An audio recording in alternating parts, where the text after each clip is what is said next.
NFL Week 1 is officially in the books. What a wacky start to the season. I know everyone's panicking with all of their fantasy teams, but don't worry. We're all in it together, and we're going to break down all of our overreactions from Week 1 right after this. Yo, could one of y'all pass the gosh darn rock? Hey, yo, I'm trying, I ain't lying, and hosting this will be Brian. Posting like Kobe Bryant, flying to see the pie. Hit the hezzy, we got Jesse, opinions get kinda messy. A fan of out of lefties, from football to racing jeffies. He go silly when he go deep, sheesh, his Zag's leaning. Teaming up with Jack, we stack the whole team, man. Pass the rock, don't stop the shot clock. Smack the slap shot, come on, now let's talk. Pass the, yo, partner, pass the rock, for real.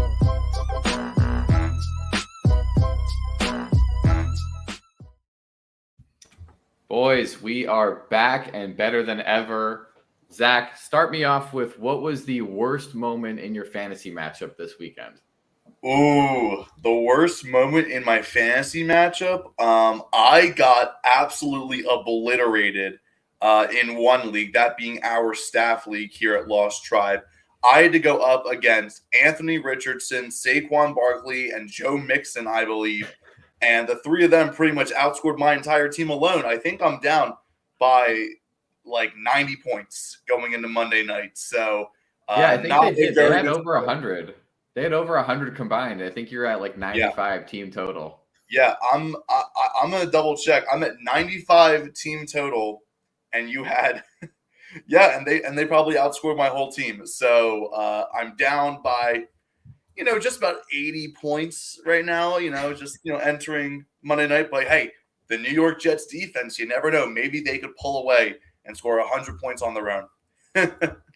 You never know. That'll be like, I think they would need like 16 pick sixes or something. Oh, they can do that easy. They can do it easy. But it's too bad they're not playing Daniel Jones. Jack, how was your matchup this weekend and across all your affairs? My worst matchup is also my staff league game. It has been a complete disaster. I played Brian this week, which is always a recipe for disaster in the staff league.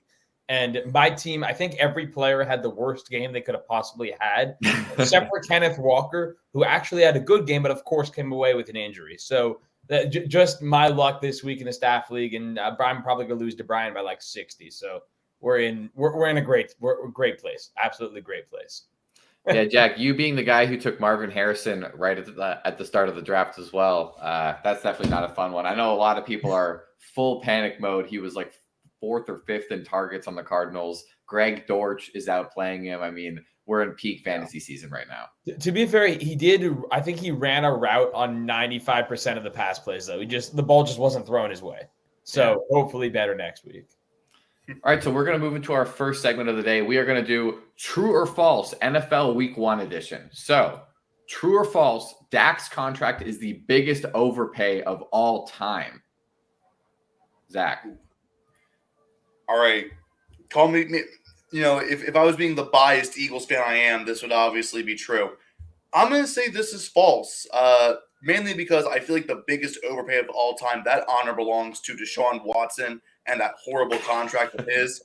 Now, $60 million a year does look ridiculous on paper, but this contract does reset the quarterback market. We're going to see a lot of contracts go higher than this over time.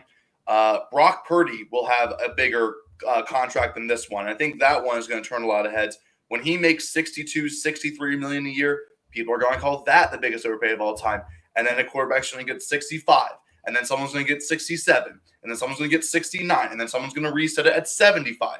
And by the time we get to like $70 million a year, Dak's contract is going to look absolutely fine.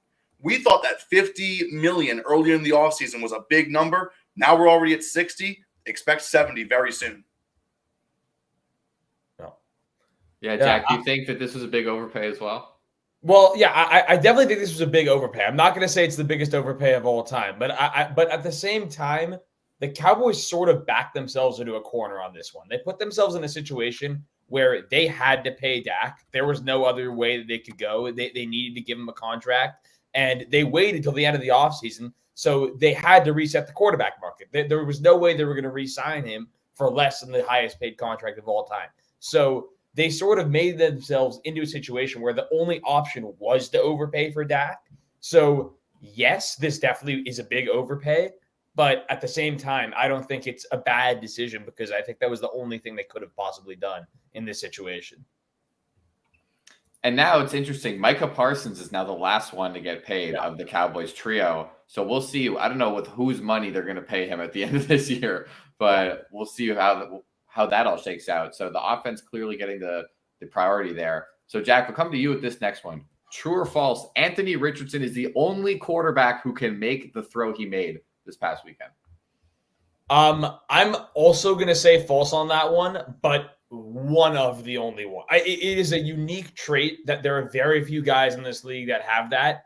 Aaron Rodgers, I would say, is one of them. I would say Patrick Mahomes is one of them. And I would say from what I've seen in college, I've seen Caleb Williams make a play like that. But it is a unique skill set to be able to slip, throw off, like almost like a fadeaway, and just effortlessly launch it 60 yards downfield. It's an unbelievable trait. And now the difference between Anthony Richardson and those other guys is AR has speed like Lamar and Kyler. So we're talking about a guy that can run with the best of them and throw with the best of them. It's a really unique skill set. He just needs to stay healthy and he needs to hone his game. But it is that throw is the peak of what Anthony Richardson can show you, and why you can see why the Colts would take a guy like that so raw at number 4 overall, because betting on that talent is really something special. So, Zach, I'll ask you the same question. True or false, Anthony Richardson is the only quarterback who can make that throw? And if any other quarterbacks come to mind, let us know. The only other quarterback that comes to mind immediately for me is Patrick Mahomes, because Patrick Mahomes can pretty much do everything on a football field. Anthony Richardson, though, I think he has the raw talent to be able to end up being the best quarterback in this league.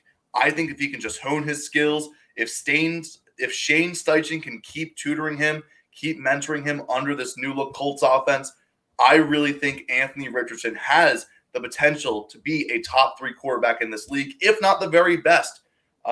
Maybe team success will hold him back from that number 1 title because Mahomes already has all that. But Anthony Richardson, the raw talent on display, has blown me away. He has an extremely bright future. Don't be surprised when he continues to make headlines throughout this season. I'm also going to throw into the mix Josh Allen. I think Josh Allen definitely could make that throw. I'm surprised neither of you two said him. And he's one of the only guys who somewhat matches the athleticism as well as the arm combination of Anthony Richardson. I mean, we saw the hurdle into the end zone for the touchdown, 2 on the ground for him too. I would also say Justin Herbert could maybe make that throw. He's nowhere near the athlete that Anthony Richardson is, but I think Justin Herbert, in terms of just straight deep shot strength and ability to throw the ball that far off a back foot, I would say the top 3 in the NFL are Allen, Herbert, and probably Anthony Richardson. Look, I mean, to quote Chris Collinsworth, I don't know about that, Jesse. I think that Justin Herbert can throw farther than Patrick Mahomes. You guys are forgetting about Aaron Rodgers. I mean, we're talking about one of the all-time greats when it comes to deep shots. This is true. Maybe the greatest of all time in that. That's true. All right. That's true. He can't huck it. I don't know about the fadeaway as much. He likes to it's kind of what I'm thinking, because he kind of takes a crow hop and then throws a ball. Yeah, I'm thinking about this more as like Aaron Rodgers is one of the last great quarterbacks from the past generation of quarterbacks that are still in the league, and that generation of quarterbacks did not have a lot of athleticism, a lot of running. It was more so just pocket passer, field general type of quarterback builds, and we're seeing a lot more of that dual threat, hyper athletic, and do everything you want on the field and more type of quarterbacks. And Aaron Rodgers, he's fantastic. He's an all-time quarterback. He will be a first ballot Hall of Famer. I don't know if he makes that throw. I don't know if he makes it. I actually just also thought before we move on, Matthew Stafford could maybe make a throw like that. Maybe. He's getting up there, but he's getting up there too. In terms of strengths, just solely. All right, Zach, true or false? The Carolina Panthers will finish 0-17 this season. Oh, this team is an absolute train wreck, getting blown out in week 1 by the Saints, who we don't think are going to be all that great of a team anyways.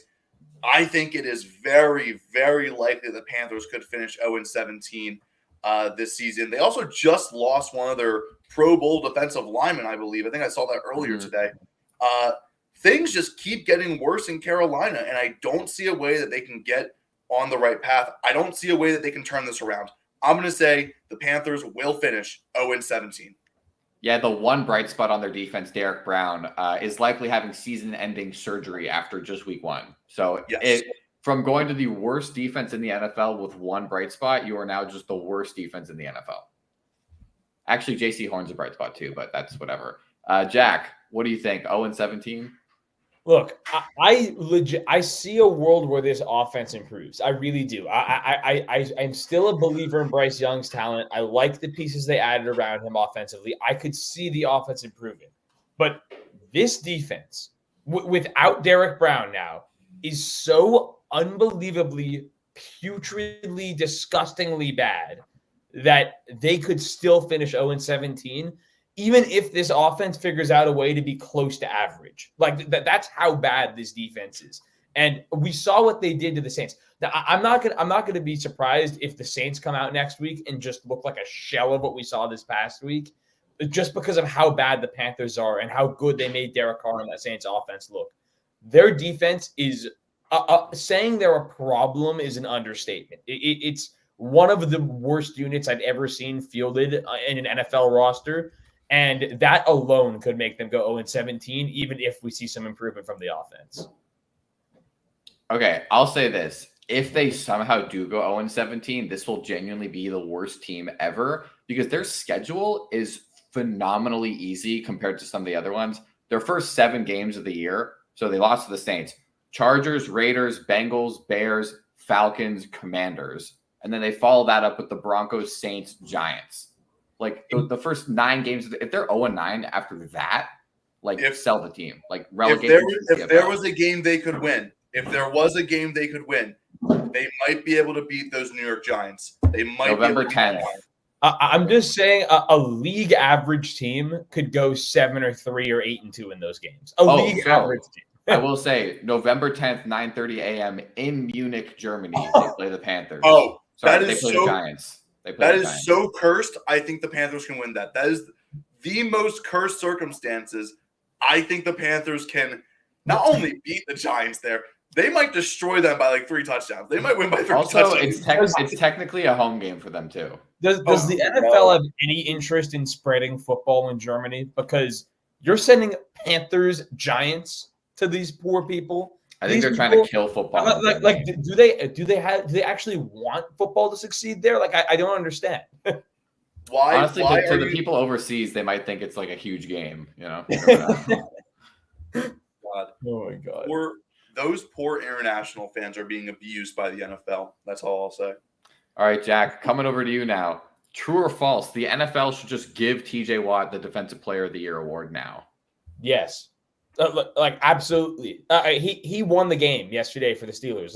He was dominant every single snap. The O-line was getting absolutely obliterated by him. I was reading a report earlier talking about how he was in the film room and he saw some tick from Kirk Cousins that allowed him to figure out when he was about to snap the ball. And that's why he was just jumping the snap every single time. And that's why he was so angry about that offsides call that they had in the game because he was just perfectly timing every snap. He just knew right when it was going to come. He's a menace. The guy is an absolute menace. He's a gym rat. He's a film room rat. He does every single little thing right. It's unbelievable. I don't know the last time I've seen a guy on defense that can single-handedly win you a game the way that TJ Watt can. And to me, the depoy is his to lose already. Zach, what do you think? He has a very strong case. I feel like right now he should be the runaway favorite. He was phenomenal yesterday against the Atlanta Falcons, who I got a feeling we'll be talking about more in a little bit. He's got a really good case. I'm not ready to give it to just one player after week 1, though. Maybe a little bit too much of an overreaction, Jack. All right, so our last true or false of the week. So true or false, the Bengals had the most embarrassing loss of week 1. Zach. I'm going with false. The Bengals, we have expected to get off to a slow start these past couple of seasons. They usually start a little bit rough, and then they find their stride down the line a little bit. kind of used to them losing a game like this early in the season. The most embarrassing loss to me was easily the Atlanta Falcons. I think Kirk Cousins looked terrible in his debut, through 2 interceptions, threw only 1 passing touchdown to Kyle Pitts, which was wide open. It feels like any starting caliber quarterback in the NFL could have made that read quicker. He was just jumping there. He was wide open. Please pass me the ball, Kirk Cousins. But on top of that, this was an offense that was so hyped up over the offseason that everyone was raving about. People thought that Drake London was finally going to be good. People thought Kyle Pitts was going to be relevant in fantasy again. People thought Bijan Robinson actually had a very good game. I don't want to talk about Bijan Robinson. He had a good game. People thought that bringing Kirk Cousins in was the right move to upgrade this offense. But in reality, it barely looks like Arthur Smith ever left the Falcons. Honestly, this game was extremely disappointing for me. I was really hoping the Falcons would really flex their muscles, show off that they were a new and improved team. But really, they're the same old Falcons. Just a real note on this for a sec. The Bengals also went undefeated in the preseason. So sorry, they went winless in the preseason. So they have yet to win a game in 2024. I think it has to be the Bengals. They were 9-point favorites at home against the Patriots. There's no excuse to lose that game. They had every chance to win it, and they still somehow found a way to lose that game, even with Jamar in the game. Jack, do you think that this was the worst loss of the week? No. It was definitely up there. The Bengals should definitely be embarrassed. But I'm going to go back to it. The Carolina Panthers should be ashamed that they put on that performance and call themselves an NFL franchise. I mean, they look like they should be demoted down to college football. They should be playing the Georgia Bulldogs. Send them to the CFL, not college, the CFL. I legitimately think Georgia could beat this team right now. Like it's disgusting. I can't even fathom how Dave Canales is going to approach practice this week and be like, okay, this is how we move forward from losing 47-10 to the New Orleans Saints. I have no words. I have no words. Like they should be ashamed that they put that product out on the field and called it an NFL team. I want to see with the Panthers, how many total yards did they have? I'm just curious. Okay, so they had they had 193 total yards, 58 rushing. To the Saints, 380 yards. So 180 on the ground as well. Also, bad day. Also, circling back to the Falcons, I saw people on Twitter saying that they should put Michael Penix in. And that is how bad the Falcons were against the Steelers. But we know this about the Falcons. The Falcons have a very easy schedule rest of season. They definitely should have won that game. But also Pittsburgh has a good defense. And Joey Porter Jr. just absolutely made Drake London disappear. And then he fired a shot at him on Twitter after saying that he was just warming up for Drake London disappearing in a football game. Where have I seen this before? Yeah, for real. All right, let's move on. College football. So let's talk about the biggest college football stories from week 2. Jack, what's going on? My biggest story is Nebraska is legit and they are back. And it's not because I think beating Colorado is all that impressive. I'm a Colorado hater at this point. I think their team is terrible. But Nebraska looks awesome. And Dylan Raiola is the truth. This guy is a true freshman. He's 18 years old. He steps in as the starting quarterback for a Big Ten team, and he has taken the world by storm. The guy has been unbelievable. I know all the jokes about him trying to be exactly like Patrick Mahomes are pretty funny, and it's true. But this guy is special. He is an unbelievable talent. And you have to sometimes you have to appreciate the memes, but also separate them from the player. And when you just look at Dylan Raiola and the way that he plays football, this guy is legit, and he's only a freshman. He's only getting better week after week. By the time this guy is in the NFL, he is going to be a menace. And the next 3 years at Nebraska, things are looking really bright. I love what Matt Rule is building there. And I think Nebraska is a real team to be scared of this year in the Big Ten. All right, Zach, what do you got going on in the world of college football? Yeah, I got 2 things I'm going to glance over real quick. First of all, Northern Illinois upsetting number 5 Notre Dame is probably the biggest story of the week. Notre Dame looked absolutely pathetic throughout the entire game. Riley Leonard clearly is not of the caliber that Notre Dame would like to perform to. 163 passing yards, no passing touchdowns, 2 interceptions against Northern Illinois. Now, granted, Northern Illinois is a very strong MAC team, but really, you're the number 5 team in the country. You shouldn't be struggling, let alone losing to a team like Northern Illinois.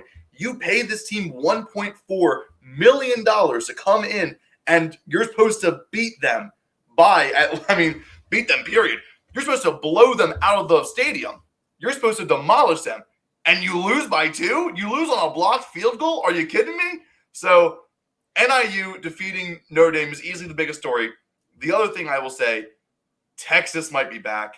Texas might be back. And I hate to say it. I really don't like Texas. Just like Jack, you don't like Colorado. Texas is probably back. They absolutely destroyed Michigan. Both teams ranked as well. Texas really showed out. They exposed a Michigan defense that is clearly weaker than it was last year. They exposed Michigan's lack, they exposed how much Michigan is missing Jim Harbaugh. Jim Harbaugh really built that team into what it was last year. Without him, they've kind of reverted back into what they've been the past couple of years, struggling for that recognition, struggling to make it far into the conversation for the playoffs. Texas looked as strong as ever, and this might be the year they get back on top. Texas, I hate to say it, Texas is back. I just want to say one thing about Michigan that you were alluding to. To me, they look like a slightly better version of Iowa. Good defense. Oh, God. Yeah. No one is questioning Michigan's defense. They have a good defense.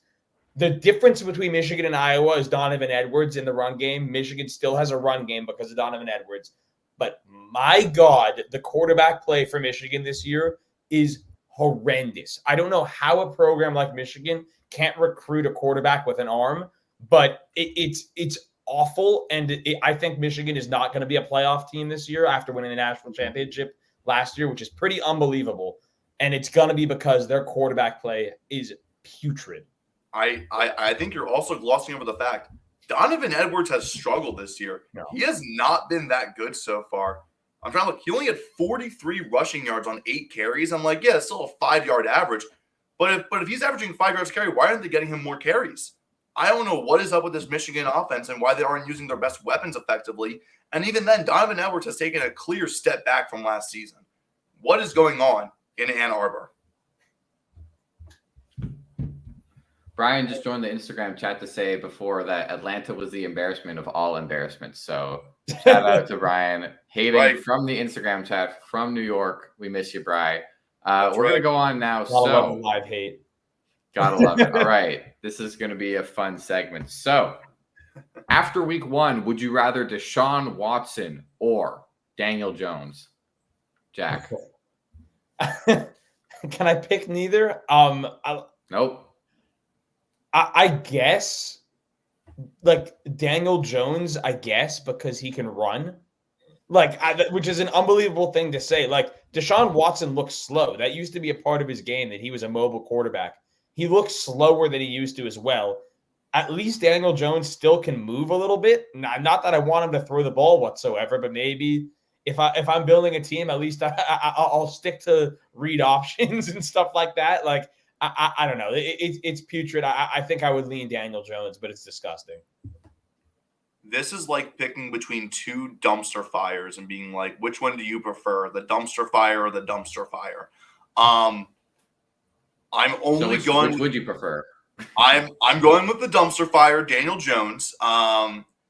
Just slightly because, first of all, the Giants asked him to throw 42 times in the game, which is kind of ridiculous to have any quarterback throwing 40 times. And somehow his contract looks slightly better, even though it's still very bad. It's like a slightly better contract. So this sucks. Like, I don't know what else to say. Daniel Jones. Yeah. All right. Bryce Young. I'm sticking with Bryce Young. I still not that I believe that Bryce Young is some prodigy still that is going to take the league by storm. I'm past that. I've recognized that we've now seen a year and now an extra game of Bryce Young struggling at the NFL level. But I would rather hope that Bryce Young can get back to a semblance of what we saw at Bama than bet on whatever this version of Deshaun Watson is. I want to correct myself. Deshaun Watson threw the ball 45 times yesterday. 45. He completed 24 of 45 pass attempts, which is actually a bit better than Daniel Jones. I'm still going with Daniel Jones though. I'm gonna go with Bryce Young just because if he was on any other team, I think his upside would have shown by now. It's just that he's with the Panthers, so I'm going with Bryce Young. You know what they should do is they should put Deshaun Watson on the Panthers and Bryce Young on the Browns and see what happens. That'd be interesting. I don't know if either team gets better. Give Bryce Young a solid defense, a competent O-line, and a few other weapons and a good run game. Could be way different. Put Deshaun Watson with absolute hell. Could be a lot of fun too. That would be All right, next up, Gardner Minshew. I'll take Minshew purely for the vibes. I'm always about Minshew mania, and he actually had a pretty solid outing despite the loss. 257 passing yards on 25 completions, a touchdown. Yeah, he threw a pick. Still better than Deshaun Watson overall. One less interception. Minshew mania, baby.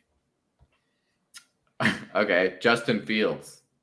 As a Steelers fan, I will take Deshaun Watson. I can't.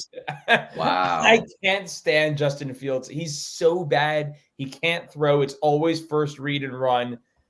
It was awful. I thought yesterday that the Steelers are lucky they got a win with him at quarterback. They'll be better off with Russ moving forward, but I would take Deshaun over Fields. Wow. Look, first read and run seemed to work out. He completed almost all of his passes. He actually had a very good passing percentage. 17 of 23 is kind of impressive from Justin Fields, even though he didn't really contribute a whole lot. I'm going with Justin Fields only because I think, first of all, he can run the ball better. Secondly, his game plan style is limited, but I feel like it's still better than Deshaun Watson.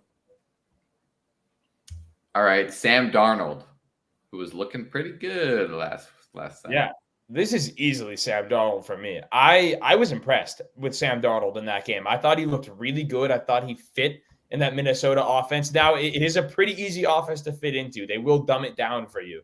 But I really liked the way he looked in that game. And I've always been a Sam Darnold guy. I've always been a believer that he can be something more than the bust that he got labeled pretty early on in his career. And I think we're finally starting to see it with him. I think I'm expecting a decent season out of him, and I would take him over Deshaun. What is like a solid quarterback doing on this list? Sam Darnold is at this point a tier above everyone else on this list so far. Give me Sam Darnold. I mean, it is one game against the Giants, so they could go back to being pretty bad pretty fast. I mean, who are they playing week 2?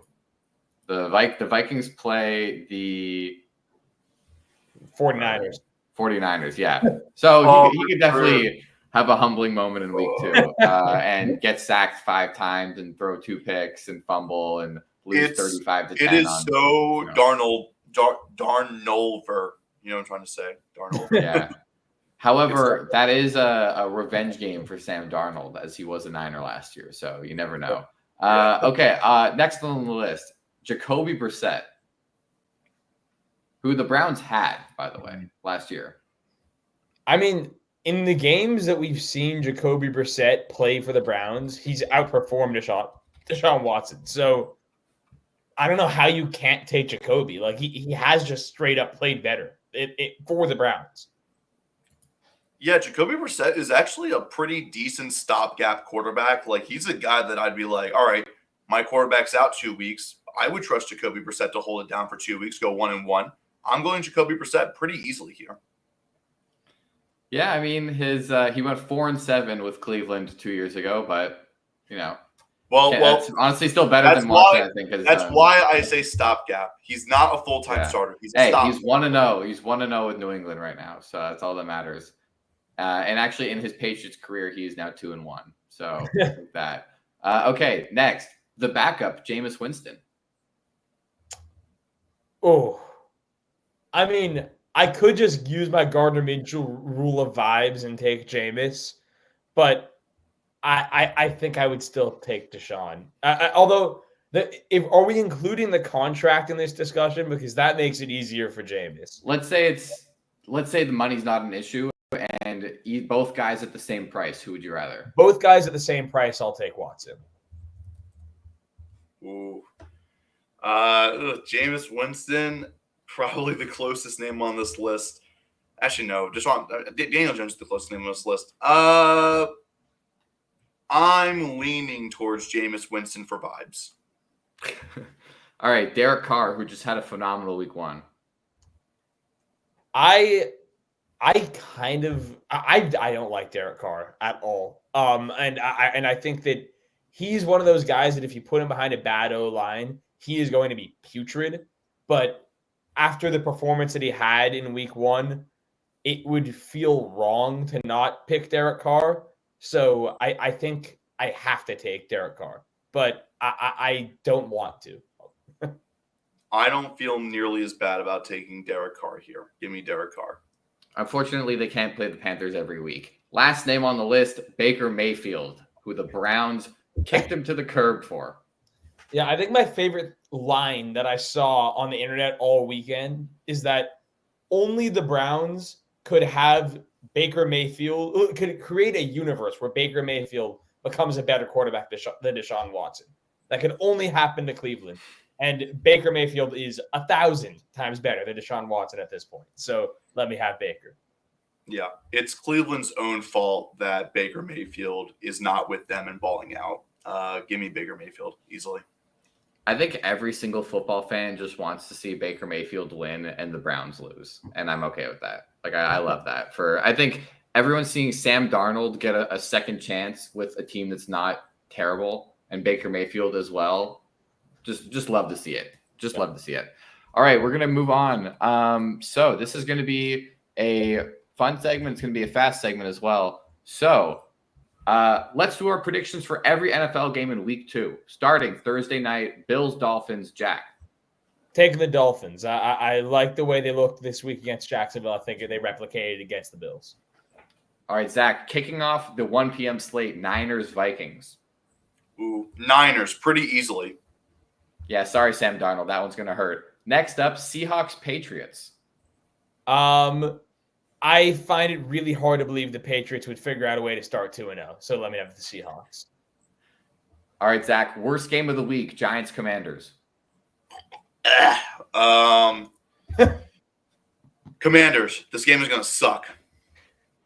Honestly, this one might as well. Chargers, Panthers. Also disgusting, but I'll take the Chargers. All right, Saints, Cowboys.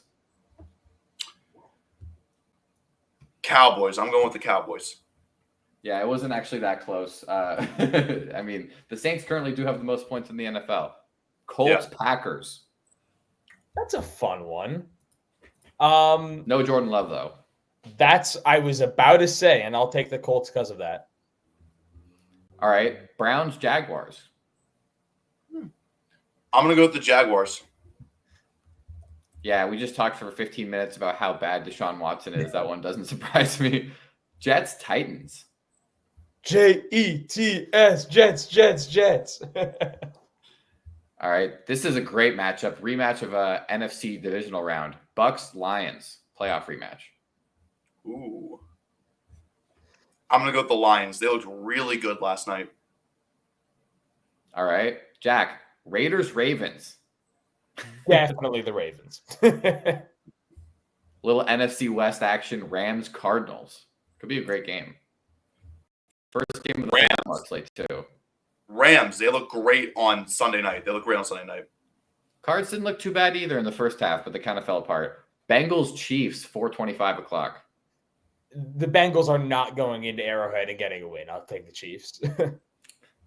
All right, Steelers, Broncos, Russell Wilson revenge game. Revenge game, but Broncos country, let's ride.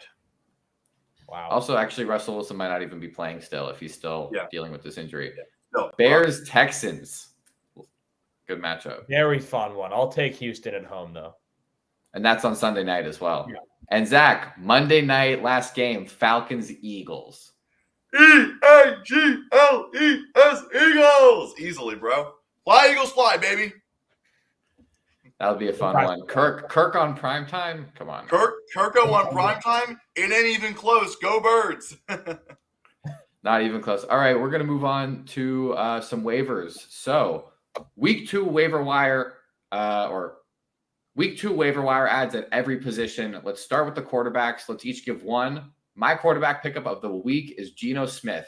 He had a very, very quiet game in the air. I think more is to come from DK Metcalf, more from Jackson Smith-Njigba. And also, he had a 30-yard touchdown run where he showed off some of the wheels. I think that was the furthest touchdown ran by someone of his age or older. And so he showed off the wheels. Definitely some rushing upside as well. Jack, who's your quarterback of the week? My guy's Sam Darnold, man. I really liked what I saw against the Giants, and he is available in just about every fantasy league. I think he's like 4% rostered. I think he's in for a good year. He's got good weapons around him. He looked good. He looked like he feels comfortable in that Minnesota offense. That could be a solid fantasy backup for you this year. Definitely not for week 2 against the Niners, though. No, but going forward, I'll take him. All right, Zach.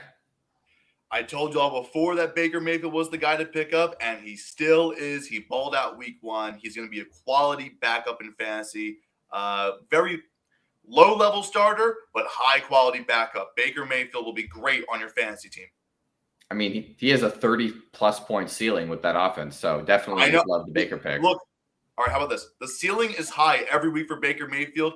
Might not be consistent, but he's definitely worth picking up.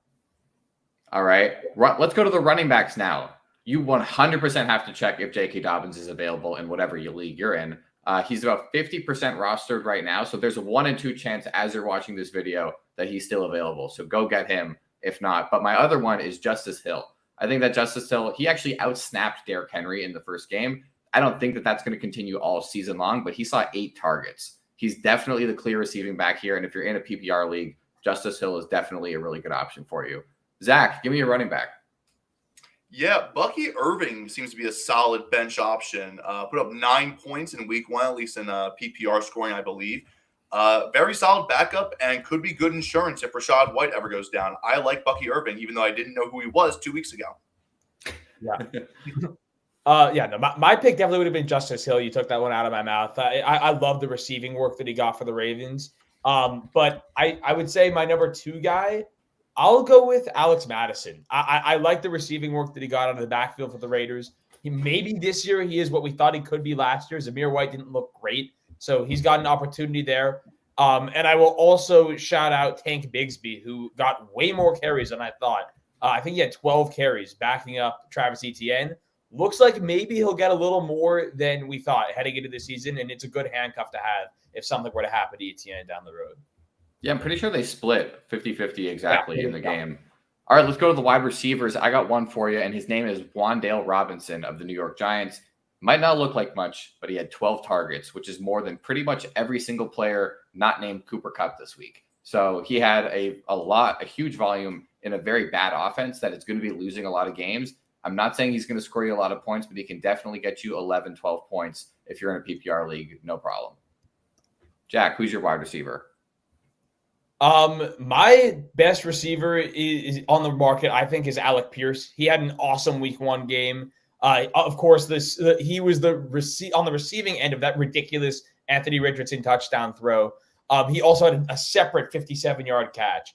And one of the pretty crazy things that I've heard about Alec Pierce over the last couple of days now is that 7 of his 76 career catches have gone for 40 yards or more, which is a pretty unbelievable ratio. And I think he has, I don't know what percentage of those are touchdowns, but it's very high in comparison to his career touchdown percentages, which is saying something because Anthony Richardson is clearly a very effective deep ball thrower. And if Alec Pierce is going to be the deep ball target in that Colts offense, that's a valuable piece to have.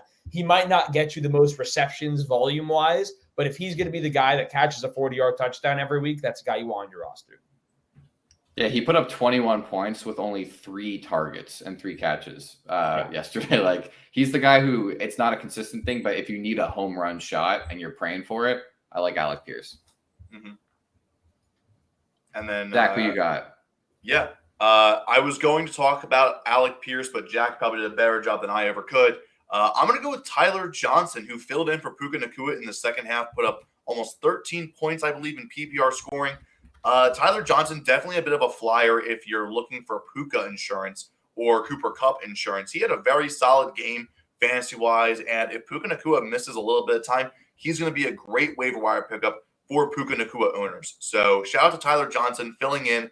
Got that one catch went for like, what was it, like 50 yards? It was kind of ridiculous. Made so much out just like a 2-yard reception. Tyler Johnson definitely impressed me last night. Definitely consider him if you have Puka Nacua on your team. I'll actually match that with DeMarcus Robinson, another Ram. He had a stretch at the end of last season, like the last 5 or 6 games of the season, where Stafford was really leaning on him. And I think that he could actually be a candidate to get some more work if Puka misses some time. They did sign him, I think, to a 1-year extension after last season. So I think they're giving him some money for that. But overall, good options there. So looking at the tight ends, besides Isaiah Likely, do either of you see any tight ends worthy of picking up this week? Yeah, there's not the only name I'd potentially throw out there is Foster Moreau. I thought he looked good for the Saints. He had a really nice touchdown grab. Ended up having 4 catches for 43 yards. I mean, nothing crazy, but from the tight end position, you're not really going to get crazy unless you have one of the really top end guys. And Foster Moreau could be a guy to keep an eye on as a consistent guy in that Saints offense. Yeah, it's funny. They got 3 tight ends who were all close to score. I mean, Juwan Johnson scored, Moreau scored, and Taysom Hill came close to scoring a few times. So kind of a gamble there with 3 different tight ends. But Foster Moreau, I think, was the tight end 2 or 3 this week. So yeah, he ended up having like 14. He had a solid game. He had more than anybody drafted, basically. That's for sure. Zach, anyone else you keeping an eye on? Yeah, going back to the Rams, I'm looking at Colby Parkinson, who had a very solid game last night. He had 4 receptions for 47 yards, results in almost 9 points total. Tight end, you're not expecting too much from them. You can get 8 to 10 points regardless every week. You're pretty happy with your tight end. If you can get more than that, you're absolutely thrilled. If you're looking for someone to fill in a gap, Colby Parkinson could be a solid option. He seemed to be pretty involved in that Rams offense. All right, and we're going to go on now. So finally, our last thing of the day. So what is your biggest week 1 overreaction?